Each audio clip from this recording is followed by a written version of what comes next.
Hey guys, how's it going? Mike here. Mike's DVDs and Blu-rays collection is back. Thanks for tuning in.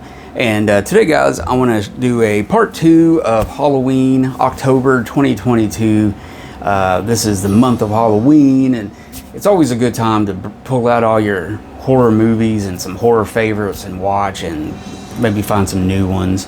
It's like, yeah, I watch horror movies all year, and different ones and stuff, but I thought I would, I would do a video. It's time to do the video, and I thought I would show you guys what I'm watching right now. So this is a part 2.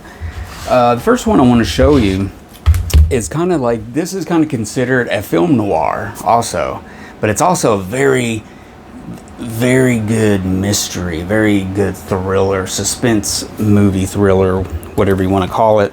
This is a release from Kino Classics, a movie directed by the great Robert Sielmak, who did some bona fide classic film noirs. This is a movie from RKO Studios. It stars Dorothy McGuire, George Brent, Ethel Barrymore, Kent Smith, Rhonda, kind of a young Rhonda Fleming. I guess this is one of her first roles. And a really cool performance by Elsa Lancaster, who the Bride of Frankenstein herself. The movie I'm talking about, it's called The Spiral Staircase. This is a movie that, man, I've heard about over the years. I mean, I've heard about it for a long, long time, but I never really stopped and checked it out. Like, yeah, I want to watch that. But I've definitely heard about it forever, and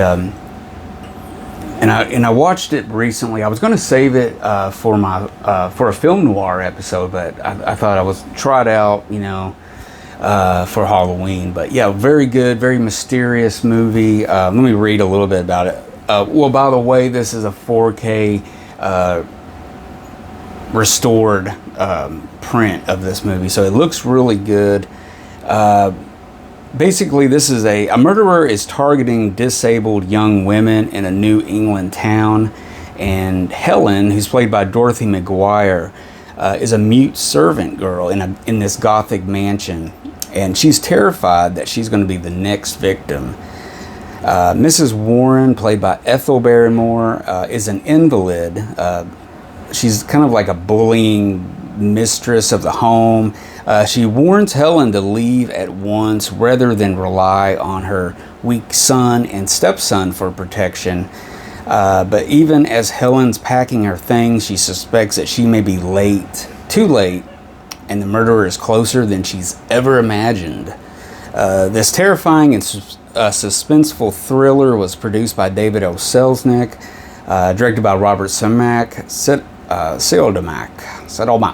always miss his name up. Shot by Nicholas Masraka. I always miss his name up too. Dang. Okay. It's got a wonderful cast. George Brent is pretty good as this dark guy. You don't know who he is. I'm not going to tell you anything. But yeah, it's got a great cast. Rhonda Fleming's really good. And then the Ethel Barrymore, which she wasn't in a lot of movies. I mean, she is the sister of Lionel Barrymore and the great John Barrymore, and would be Drew Barrymore's would be her aunt or her great aunt, something like that. But anyways, it's a great movie. It's got audio commentary that's really good by Imogene Sarah Smith. It's got a radio performance of it that came out in 1945. I guess it was before they did the movie. But yeah, this was a big hit movie and everything. I can't believe it took me so long to see this, but really, really good. And even though it takes place in the, what does it take place in, like I don't know if it's the early 1900s or the late 1800s, somewhere in there. So, typically those aren't film noirs or something, but there's been a lot of movies that doesn't take place in modern day that are considered film noir, and this is one of them. So it's really good scary type movie. So yeah, check that out. Next up, this is a movie, man. I remember when this came out, and I saw bits of it over the years, and I finally wanted to see it. This is a good release from Scream Factory. This came out a few years ago, but this is a really cool movie. It's really just, I don't know. It's completely bananas at times. This is a movie called Ravenous, and super. I don't know, man. This movie's really good. It's just out of control. It's nuts. But yeah, this is a movie starring Guy Pearce, Robert Carlyle, Jeremy Davies, Jeffrey Jones, David Arquette. It's directed by Antonio Bird, and that's about it. But it looks good. This is basically takes place towards the end of the U.S.-Mexican war. Took place. I guess was it before the Civil War? Right before the Civil War? Somewhere in there. I'm getting my dates all mixed up, but somewhere around that time, this soldier basically. He's a coward at heart. He basically plays dead while his whole troop gets killed, and he's put with a bunch of dead bodies, and he kind of survives that. He's laying on a cart covered with dead bodies, blood's dripping all over him. It's really gross. There's a lot of blood in this, by the way, in case you're wheezy squeezy of blood. Don't watch this one. But anyways, he survives all this stuff. He gets promoted. He's celebrated as a hero because he made it to the enemy lines or whatever. He really conned his way into it. It was completely accidental. So he's sent out to this post, to go out to this post that's out. It's in the Sierra Nevada mountains region. It's very desolate, isolated. And he's sent up there, and a lot of weird goings on, and then it starts from. I'm not going to tell anything because I'll just give it away. All I got to let you know is there's cannibalism and lots of blood in this movie, and there's moments of humor and black comedy and moments of sheer terror in this movie. So it's definitely something to see. I guess it could be. I mean, is it like a modern day cult classic, or is it not a cult classic yet? I'm not really sure. Let me know in the comments. But Ravenous, I had a lot of fun with that. Now, next up, this isn't quite a horror movie or anything like that, but I wanted to say it kind of scares me at times. Some of the makeup and different stuff in this movie is good. And there's a lot to say about this. I should have just featured this by itself, but my friend Spencer, who has his channel, Damn Fool Idealistic Crusader, did a spotlight on this, which he covered everything good. Check that video out and everything. But it's got these moments in it that are kind of scary, and this is more of a lighthearted horror movie. Well, it's not a horror movie. I don't even know. I just threw this in as an oddball. It's kind of a wild card. I mean, I don't know, but it's really cool. This is a movie called The Wonderful World of the Brothers Grimm. Now, I may be pelted with stones for throwing this in with horror movies, but it's got that puppets and stuff. Sometimes puppets scare people. I don't know. It's not Muppet puppets. These are just these, carved out of wood type Pinocchio puppets, but this is a landmark film. It's one of two movies that was filmed in Cinerama, which is the 3 screens. And it's kind of an oval screen. It's not a traditional widescreen like this. It's kind of comes out. But there's a great documentary on here how they showed how they restored this movie, because this was a movie 20-30 years ago that they thought could not be restored.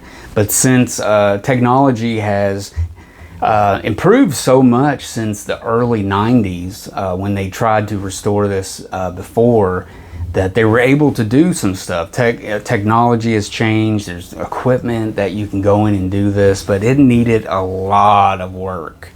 The other movie that was filmed in Cinerama was How the West Was Won.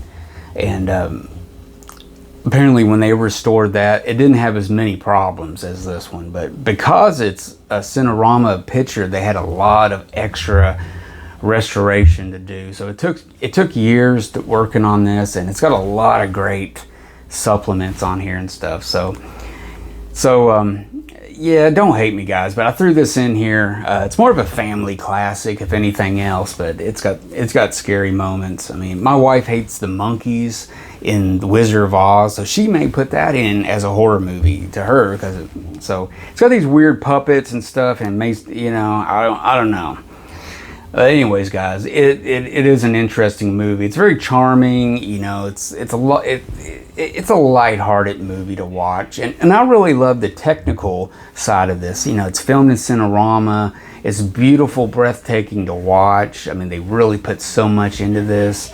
And the other thing, George Powell was the producer of this. And he's known for all his sci-fi movies and some of the stuff that he made as far as animation and stuff like that. So it's really good to watch. So yeah, The Wonderful World of the Brothers Grimm. Really good. Next up, this movie, man, this movie trips me out so much. I watched this last night. This is such a bizarre, weird, crazy movie. It kind of reminds me of... oh gosh, like movies, kind of not.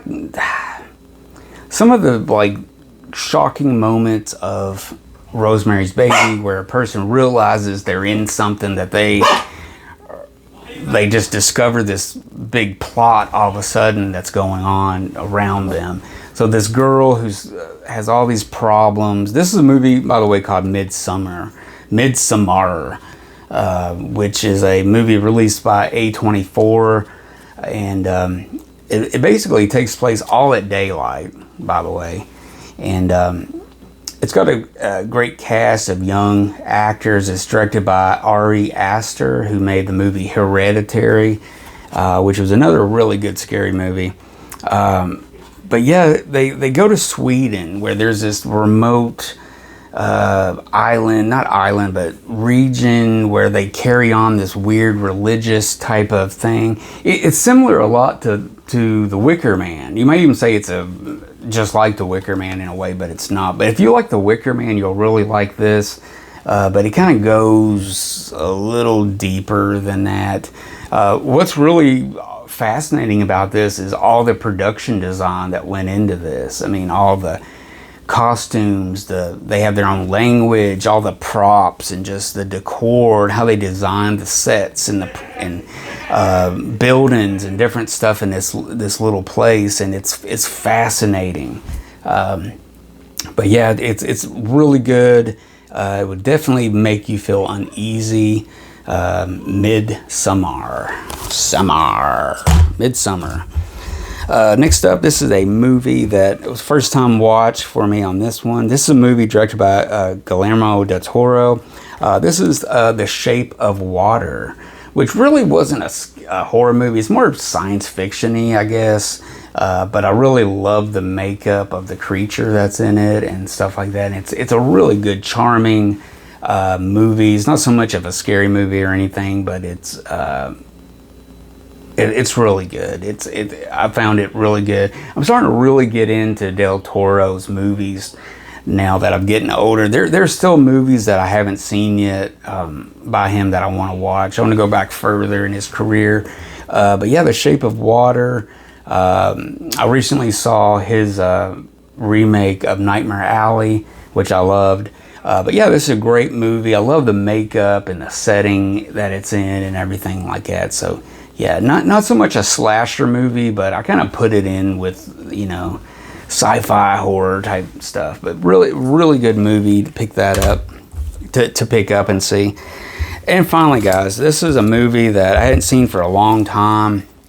last time I saw it was like a panned and scan VHS copy, and it was just it looked horrible. Now this is a director's cut of Adrian Lyne's Jacob's Ladder, which is from 1990.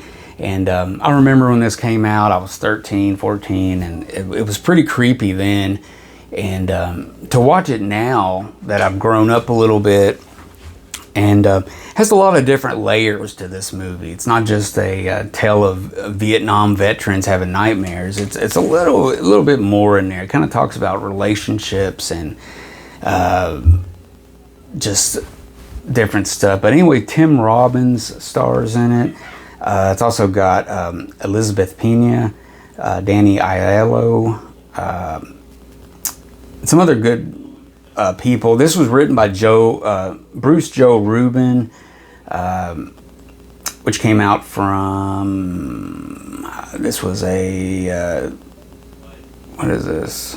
Well, it's released through Lionsgate, but originally it came out from, what was the production company? Was it TriStar maybe?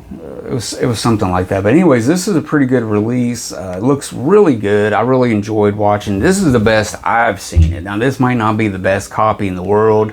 Some people may not like it, but I really enjoyed it. It looked good, had good sound, and you know, seeing it in a better edition really opened my eyes, because I saw stuff I didn't see before. Because seeing it on VHS, panned and scanned, and it really cuts out stuff. So really enjoyed Jacob's Ladder if you've never seen it. Basically, Tim Robbins comes home from Vietnam,